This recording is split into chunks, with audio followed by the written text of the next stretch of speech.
ദൈവത്തിരുനാമം മഹത്വപ്പെടുമാറാകട്ടെ. ഇന്ന് നമ്മൾ ചിന്തിക്കുവാനായിട്ട് ഉദ്ദേശിക്കുന്ന വേദഭാഗം യോഹന്നാൻ എഴുതിയ സുവിശേഷം 8-ാം അധ്യായം 31-32. If you abide in my word, you are truly my disciples, and you will know the truth, and the truth will set you free. ഇതിനകത്ത് 3 ഘടകങ്ങളുണ്ട്. 1, abide in my word. 2, you will know the truth.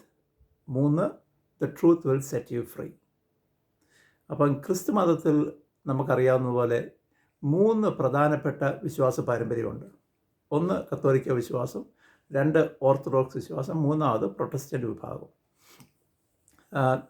ഞാനടങ്ങുന്ന Suriyani orthodox വിശ്വാസത്തിൽ പിതാക്കന്മാർ 7 കൂദാശകളും യാമപ്രാർത്ഥനകളും ഞങ്ങൾക്കായിട്ട് ഒരുക്കി തന്നിട്ടുണ്ട്. അപ്പം അത് ദൈവത്തെ കണ്ടെത്തുവാനായിട്ടുള്ള ഒരു ഫ്രെയിം വർക്ക്, ഒരു ചട്ടക്കൂടാണ്. അതിൽ നിന്ന് വഴുതിപ്പോയി കഴിഞ്ഞാൽ സാധ്യതകൾ കുറയും. അപ്പോൾ ഈ വിശ്വാസത്തിലുള്ള ആൾക്കാർ ഈ കൂദാശകളും ഈ യാമപ്രാർത്ഥനകളും മനസ്സിരുത്തി ആരാധിച്ച് ധ്യാനിച്ച് പോവുകയാണെങ്കിൽ ദൈവത്തിൻ്റെ ക്വാളിറ്റീസ് നമുക്ക് മനസ്സിലാകും. അത് നമുക്ക് ഹൃദയസ്ഥമാകും തുറന്നെ നമുക്ക് ഓരോ ബോധ്യങ്ങൾ ലഭിക്കും. ആ ബോധ്യങ്ങൾ, ദൈവത്തെപ്പറ്റിയുള്ള ബോധ്യങ്ങൾ ശരിയാകുമ്പോൾ ദൈവം നമ്മൾ പ്രസാദിക്കുക എന്ന് പറഞ്ഞു കഴിഞ്ഞാൽ ദൈവത്തിന് മനസ്സിലാകും, ഇവൻ്റെ ഹൃദയത്തിൽ എനിക്ക് വസിക്കുവാനായിട്ട് സാധിക്കും. അപ്പോഴാണ് ദൈവത്തിന് നമ്മൾ ഇൻവൈറ്റ് ചെയ്യുന്ന പറഞ്ഞാൽ ദൈവം നമ്മുടെ ഹൃദയത്തിലേക്ക് കടന്നു വരുന്നത്. അപ്പോൾ നമ്മളെ ഈ സത്യവിശ്വാസമാകുന്ന പാറയിൽ ഉറപ്പിക്കുവാനായിട്ട് നമുക്ക് ഈ കൂദാശകളും പ്രാർത്ഥനകളും പിതാക്കന്മാർ റെഡിയാക്കി തന്നിട്ടുണ്ട്. പക്ഷെ ഇതിനകത്തെ പ്രധാന കാര്യം, നമ്മൾ ഈ പ്രാർത്ഥനകളൊക്കെ ചൊല്ലുന്ന പറഞ്ഞാൽ നമ്മളത് ശ്രദ്ധിക്കുന്നുണ്ടോ, നമ്മളത് മനസ്സിലാക്കുന്നുണ്ടോ, അതും ദൈവം മനുഷ്യന് വെളിവാക്കി കൊടുത്ത ആദ്യം മുതൽ ഈ ലോകത്തിൻ്റെ ക്രിയേഷൻ മുതൽ യേശുക്രിസ്തുവിൻ്റെ മരണം തുടർന്ന് ഓരോരുത്തർക്കും പേഴ്സണലായിട്ട് ദൈവം തരുന്ന ഓരോ റെവലേഷനും നമ്മളത് മനസ്സിലാക്കുന്നുണ്ടോ, തിരിച്ചറിയുന്നുണ്ടോ, ദൈവത്തിൽ വിശ്വസിക്കുന്നുണ്ടോ എന്നുള്ളത് വലിയൊരു ചോദ്യമാണ്. നമുക്ക് ഏറ്റവും സിമ്പിളായിട്ട് ചെയ്യാൻ പറ്റുന്ന കാര്യമാണ് ഈ പ്രാർത്ഥനകൾ ശ്രദ്ധിച്ചിരിക്കുക, അതിൻ്റെ അർത്ഥങ്ങളും അതിനകത്ത് പറയുന്ന വിശ്വാസങ്ങളും എന്തൊക്കെയാണെന്ന് നമ്മൾ മനസ്സിലാക്കുക. സുറിയാനി ക്രിസ്ത്യാനികളുടെ വിശ്വാസം എഴുതി വച്ചിരിക്കുന്നത്, രേഖപ്പെടുത്തിയിരിക്കുന്നത് അതിൻ്റെ ലിറ്റർജിയിലാണ്, കൂദാശകളിൽ ചൊല്ലുന്ന പ്രാർത്ഥനകളും അപേക്ഷകളും. അത് ശരിക്കും മനസ്സിലാക്കുകയാണെങ്കിൽ നമുക്ക് ദൈവത്തെ മനസ്സിലാക്കുവാനായിട്ട് സാധിക്കും എന്ന് തന്നെയാണ് വിശ്വസിക്കുന്നത്. പക്ഷേ എനിക്ക് തോന്നുന്നു അതോടൊപ്പം തന്നെ നമ്മൾ ഇത് കേൾക്കുന്ന കാര്യങ്ങൾ നമ്മൾ വേദപുസ്തകവുമായിട്ട് റെഫർ ചെയ്ത് ഇതിൻ്റെ അകത്തെ ബാക്ക്ഗ്രൗണ്ട് മനസ്സിലാക്കണം. ഉദാഹരണത്തിന് എനിക്ക് ഏറ്റവും ഇഷ്ടമുള്ള ഒരു ഞായറാഴ്ചയാണ് ആനിത ഞായറാഴ്ച. ആനിത ഞായറാഴ്ച വലിയ പ്രാർത്ഥന, നീണ്ട പ്രാർത്ഥനകളുണ്ട്. അതിനകത്ത് അച്ഛന്മാർ ചൊല്ലുന്ന പ്രാർത്ഥനകൾ. അപ്പോൾ പള്ളിയിൽ നിൽക്കുന്നുണ്ട് പലപ്പോഴും നീണ്ട പ്രാർത്ഥനകൾ വരുന്നുണ്ടെങ്കിൽ അശ്രദ്ധമാകുകയും പലപ്പോഴും ശ്രദ്ധിക്കാതിരിക്കുകയും ചിലപ്പോൾ ഉറക്കം വരികയും ഒക്കെ ചെയ്യും. പക്ഷേ ഈ ആനിത ഞായറാഴ്ചയുടെ പ്രാധാന്യം എനിക്ക് മനസ്സിലായതിന് ശേഷം ഞാൻ വളരെ ആഗ്രഹത്തോടു കൂടി പള്ളിയിൽ പോകും. ആ അച്ഛൻ ചൊല്ലുന്ന ആ ഭാഗങ്ങൾ കേൾക്കുന്ന പറഞ്ഞാൽ ഞാൻ വേദപുസ്തകത്തിനകത്ത് വായിച്ചിരിക്കുന്ന ആ കഥകളും ആ അനുഭവ കഥകൾ എൻ്റെ മനസ്സിലേക്ക് വരും. ഞാൻ 1-2 ഭാഗങ്ങൾ ഞാൻ നിങ്ങൾക്ക് ഒന്ന് പറഞ്ഞു തരാം. അപ്പം യേശുക്രിസ്തുവിൻ്റെ 2-ാം വരവും ആ സംഭ്രമജനകമായ ആ 2-ാം വരവും വന്നു കഴിയുമ്പോൾ ജഡ്ജ്മെൻ്റ് സമയവും യേശുക്രിസ്തുവിൻ്റെ ആ ത്രോണിലേക്ക് ഈ ലോകത്തുണ്ടായിരുന്ന ഓരോ ആൾക്കാരും കടന്നു വരുന്നതും അവസാനം വലതുഭാഗത്തേക്കും ഇടതുഭാഗത്തേക്കും തിരിക്കുന്നതുമായിട്ടുള്ള ആ ഒരു സംഭവമാണ് വിവരിച്ച് പറയുന്നത്. അതിനകത്ത് 1-2 കാര്യങ്ങൾ ഞാൻ എടുത്തു പറയുന്നത്, ആദ്യം ആദാമും ഹവ്വായും അവരോടുകൂടെ ശത്രുവും പ്രവേശിക്കുന്നു. ഒന്നാമനായി കൊല്ലപ്പെട്ടിട്ടുള്ളവനായ ഹാബേൽ അവൻ്റെ മുറിവുകളോടും അവനെ എറിഞ്ഞിട്ടുള്ള കല്ലുകളോടും കൂടെ പ്രവേശിക്കുന്നു. വേദപുസ്തകത്തിനകത്ത് ആബേലിനെ കൊന്ന കഥ മാത്രമേ പറഞ്ഞിട്ടുള്ളൂ. എങ്ങനെയാണ് കൊന്നതെന്ന് അറിയത്തില്ല, വേദപുസ്തകത്തിനകത്ത് പറഞ്ഞിട്ടില്ല. പക്ഷെങ്കിൽ ആ അനീതയ്ക്കകത്ത് ലിറ്റർജിക്കകത്ത് പറയുന്നു അവനെ എറിഞ്ഞ് കൊന്ന കല്ലുമായിട്ട് അവൻ കടന്നു വന്നു എന്ന് പറയുന്നു. പിന്നെ നമ്മളിങ്ങനെ വരുന്ന ദുഷ്ടനായ ഫറവോനും അതിനുശേഷം ഇയ്യോബും അവൻ്റെ മക്കളായ ധീരതയുള്ള വലിയ ഭംഗിയോടെ വരുന്നു. പിന്നീട് നമ്മൾ നോക്കുന്ന സ്മൂനിയുടെ മക്കളിനെ പറ്റി പറയുന്നു. ശൂഷാനും അവരോട് കൂടെ നീതികെട്ട ആചാര്യന്മാരായ ആഹാബും സെദക്കിയായും വരുന്നു. പിന്നെ പ്രവാചകന്മാരെ ഓരോരുത്തരെ പറ്റി പറയുന്നുണ്ട്.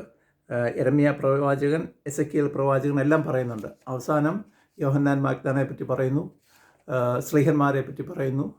അങ്ങനെ ഇത് അവസാനിക്കുന്നത് വളരെ ഹൃദയസ്പർശിയായ രീതിയിലാണ് അവസാനിക്കുന്നത്. ഈ വേദപുസ്തക ചരിത്ര പുരുഷന്മാരെ പറ്റിയും നല്ലതും ചീത്തയുമായിട്ടുള്ള ആൾക്കാരെ പറ്റിയെല്ലാം പറഞ്ഞു. ഇവരെല്ലാം യേശു ക്രിസ്തുവിൻ്റെ മുന്നിലേക്ക് വരുന്നു, അവരുടെ പാപങ്ങളെല്ലാം മുന്നേ വരുന്നു. നീതിമാനായിട്ടുള്ളവരെയെല്ലാം അവർ ചെയ്ത പ്രവൃത്തികളെല്ലാം പുറത്തു വരുന്നു. അവസാനം പുരോഹിതൻ ഒരപേക്ഷ പറയുകയാണ്, എൻ്റെ കർത്താവേ, ഞങ്ങളോട് നിൻ്റെ കൽപ്പനകൾ ആചരിച്ചിട്ടുള്ളവരായ നിൻ്റെ വാത്സല്യവാന്മാരോടും ഞാൻ നിങ്ങളെ അറിയുന്നില്ല എന്ന് നീ പറയരുത്. എന്നാലോ എൻ്റെ ശരീരം ഭക്ഷിക്കുകയും എൻ്റെ രക്തം കുടിക്കുകയും എന്നിൽ വിശ്വസിക്കുകയും ചെയ്യുന്ന ഏവനും ന്യായവിധിയിലേക്ക് പ്രവേശിക്കുകയില്ല. എന്നാലോ മരണത്തിൽ നിന്ന് ജീവനിലേക്ക് മാറിയിരിക്കുന്നുവെന്ന് നിൻ്റെ പരിശുദ്ധ തിരുവായി അരുളി ചെയ്ത വചനം ഞങ്ങളുടെ അടുക്കലും അവരുടെ അടുക്കലും നിവർത്തിക്കണമേ. അവിടെ ആ നാളിൽ ഞങ്ങളും ഞങ്ങളുടെ മരിച്ചവരും വിശ്വാസികളായ സകല മരിച്ചവരും നിൻ്റെ പ്രത്യക്ഷതയ്ക്ക് സ്തുതിയും നിൻ്റെ ദൈവത്വത്തിന് സ്തോത്രവും പാടുമാറാകണമേ. അപ്പം ഈ നേരത്തെ ഹിസ്റ്ററി എല്ലാം പറഞ്ഞതിന് ശേഷം അവസാനം ഒരപേക്ഷയാണ്, ദൈവമേ ഞങ്ങളെ തള്ളിക്കളയരുതേ, ഞങ്ങളെയും വലതുഭാഗത്തെ ആൾക്കാരുടെ കൂട്ടത്തിൽ ചേർത്ത് കൊള്ളണമെന്ന് പറയുന്ന ഒരു പ്രാർത്ഥനയാണ് അത്. ഇത്രയ്ക്ക് മനോഹരമായ പ്രാർത്ഥന നമുക്ക് ഒരുക്കി തന്നിട്ടുണ്ട്. പക്ഷേ ഇതിനകത്തെ ഓരോ ആൾക്കാരുടെയും പേരുകൾ പറയുന്നതിനെ നമ്മുടെ മനസ്സിലേക്ക് അവർ ചെയ്ത കാര്യങ്ങൾ വരണം. അത് വരണമെന്നുണ്ടെങ്കിൽ നമ്മൾ വേദപുസ്തകം വായിക്കണം. അപ്പോൾ ഈ ലിറ്റർജിക്കകത്ത് ഉൾപ്പെടുത്താൻ പറ്റുന്നതിനൊക്കെ ഒരു പരിധിയുണ്ട്. നമ്മൾ തന്നെ ചെയ്യേണ്ട കാര്യങ്ങൾ ഇതിന് പുറമെയായിട്ടുണ്ട്. അപ്പോൾ അതുകൊണ്ടാണ് തീർച്ചയായിട്ടും ഈ വേദപുസ്തകം വായിക്കേണ്ട ആവശ്യകത. ഈ പഴയ നിയമത്തിലെ എല്ലാം എൻകോമ്പസ് ചെയ്യുന്ന ഒരു പ്രാർത്ഥനയാണ്, പ്രധാനപ്പെട്ട ആൾക്കാരെ എല്ലാം പരാമർശിക്കുന്ന ഒരു പ്രാർത്ഥനയാണ് ആനിത ഞായറാഴ്ചയുടെ സെദ്ര. ഞാൻ നിങ്ങളെ എല്ലാവരെയും അത് വായിക്കാനായിട്ട് എൻകറേജ് ചെയ്യുന്നു. അതിനകത്തുള്ള ഓരോ കഥാപാത്രങ്ങളെ പറ്റിയുള്ള ബാക്ക്ഗ്രൗണ്ട് ഹിസ്റ്ററി പഠിക്കുവാനായിട്ടും അടുത്ത പ്രാവശ്യം ആനിതയ്ക്ക് ശുശ്രൂഷയിൽ പങ്കെടുക്കുന്നവരെ ഇത് നിങ്ങളുടെ മനസ്സിലേക്ക് വരുവാനായിട്ടും ദൈവം സഹായിക്കട്ടെ എന്ന് പ്രാർത്ഥിക്കുന്നു. അതോടൊപ്പം തന്നെ നമ്മൾ ദൈവവചനം നമ്മുടെ മനസ്സിൽ ധ്യാനിക്കുന്നതിൻ്റെ പ്രാധാന്യം സങ്കീർത്തനം 1-ാം അധ്യായത്തിൽ തന്നെ പറയുന്നുണ്ട്. സങ്കീർത്തനം 1-ാം അധ്യായം 2-3 വാക്യം പറയുന്നത്, കർത്താവിൻ്റെ പ്രമാണത്തിൽ പ്രസാദം തോന്നി രാവും പകലും തൻ്റെ വേദപ്രമാണത്തെ ധ്യാനിക്കുന്ന മനുഷ്യൻ ഭാഗ്യവാൻ. അവൻ ആറ്റരികത്ത് നട്ടിരിക്കുന്നതും തക്ക കാലത്ത് ഫലം തരുന്നതും ഇല പൊഴിഞ്ഞു പോകാത്തതുമായ വൃക്ഷം പോലെ ആയിരിക്കും. അവൻ ചെയ്യുന്നതെല്ലാം പൂർത്തിയാക്കും. അപ്പം അതാണ് ദൈവത്തിൻ്റെ വചനങ്ങളും ദൈവത്തിൻ്റെ നിയമങ്ങളും 10 കൽപ്പനകളും നമ്മൾ എപ്പോഴും ജാഗരിച്ച് ഇരിക്കുകയാണെങ്കിൽ ആ വ്യക്തിയാണ് ഏറ്റവും ഭാഗ്യവാൻ. നല്ല ഫലം നൽകുമെന്നാണ് പറയുന്നത്. നല്ല ഫലം എന്ന് പറയുന്നത് നമ്മൾ പെട്ടെന്ന് വിചാരിക്കുന്നത് നമ്മുടെ അഭിവൃദ്ധിയും കാര്യങ്ങളൊക്കെ ആയിരിക്കും വിചാരിക്കുന്നത്. പക്ഷേങ്കിൽ അതിനേക്കാളും ഇമ്പോർട്ടൻ്റായിട്ട് ഫ്രൂട്ട്സ് ഓഫ് ദ സ്പിരിറ്റ് എന്ന് പറയുന്നതാണ് ഉണ്ട്, ആത്മാവിൻ്റെ ഫലങ്ങൾ. അതാണെന്നാണ് ഞാൻ വിശ്വസിക്കുന്നത്.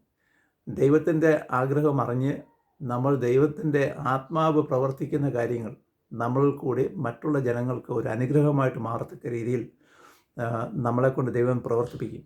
അപ്പം അങ്ങനെ ദൈവത്തിൻ്റെ ആഗ്രഹങ്ങൾക്കൊരു നടത്തിപ്പുകാരനാകണമെന്നുണ്ടെങ്കിൽ ദൈവത്തിൻ്റെ ഈ വചനങ്ങൾ നമ്മൾ മനസ്സിൽ എപ്പോഴും ധ്യാനിച്ചുകൊണ്ടേയിരിക്കണം. അതായത് ദൈവത്തിനെ നമ്മൾ പൂർണ്ണമായും മനസ്സിലാക്കണം. നമ്മൾ ഇങ്ങനെ നമ്മളുടെ മനസ്സിൽ നമ്മൾ എപ്പോഴും ധ്യാനിച്ചുകൊണ്ടിരിക്കുകയാണെങ്കിൽ, ഞാൻ ഫോർ എക്സാമ്പിൾ പറയാം, ഞാൻ പലപ്പോഴും നാട്ടിലോട്ടൊക്കെ യാത്ര ചെയ്യുന്നവരുടെ ഇങ്ങനെയുള്ള കുറച്ച് ആനിതയുടെ സെതറ, അല്ലെങ്കിൽ യാമപ്രാർത്ഥനകളുടെ ബുക്കുകൾ, അല്ലെങ്കിൽ എന്തെങ്കിലും ഒരു ബുക്ക് തിയോളജിയെ പറ്റിയുള്ള ബുക്കുകൾ കാണും. ഞാൻ ആ ബുക്കുമായിട്ടാണ് പോകുന്നത്. വിരസമായ എന്തെങ്കിലും പ്രവൃത്തി ചെയ്യുന്നവരെ നമ്മളത് ഇച്ചിലൂടെ ആഹ്ലാദപ്രദമാക്കാനും ദൈവത്തോടൊപ്പം വസിക്കുവാനുമായിട്ട് നമ്മൾ ഇങ്ങനെയുള്ള ബുക്കുകളും പുസ്തകങ്ങളും ഒക്കെ കൂടെ കൊണ്ട് നടക്കുക, പ്രാർത്ഥിക്കുക. അതുപോലെ തന്നെ നമുക്കിപ്പോൾ ഓഡിയോയും കാര്യങ്ങളുമൊക്കെ ഉണ്ട്. അതൊക്കെ കേട്ടുകൊണ്ടിരിക്കുന്നത് നമ്മളെപ്പോഴും ദൈവത്തിൻ്റെ ആ വചനങ്ങൾ ധ്യാനിക്കുവാനായിട്ട് നമ്മളെ പ്രോത്സാഹിപ്പിക്കും. ആ ട്രാക്കിൽ നിന്ന് വഴുതി പോകുമെന്ന് പറഞ്ഞാണ് നമ്മൾ പിന്നെ ദൂരത്തേക്ക് മാറിപ്പോകുന്നത്. അപ്പോൾ ആ ട്രാക്കിൽ തന്നെ നിൽക്കുവാനായിട്ട് നമ്മൾ തന്നെ കുറച്ച് സ്ട്രാറ്റജീസ് എംപ്ലോയ് ചെയ്യണം. അപ്പോൾ അങ്ങനെ ദൈവത്തിനെ മനസ്സിലാക്കുന്ന പറഞ്ഞാൽ ദൈവത്തിനറിയാം ഇവനിൽ ഞാൻ പ്രീതിപ്പെട്ടു, എനിക്കറിയില്ല എന്തുമാത്രം മാതാവിൻ്റെ അടുക്കെ പ്രീതിപ്പെട്ടു.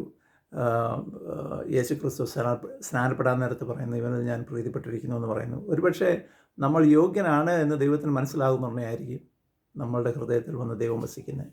അപ്പോഴാണ് നമ്മൾക്ക് സത്യം എന്താണെന്ന് മനസ്സിലാകുന്നത്.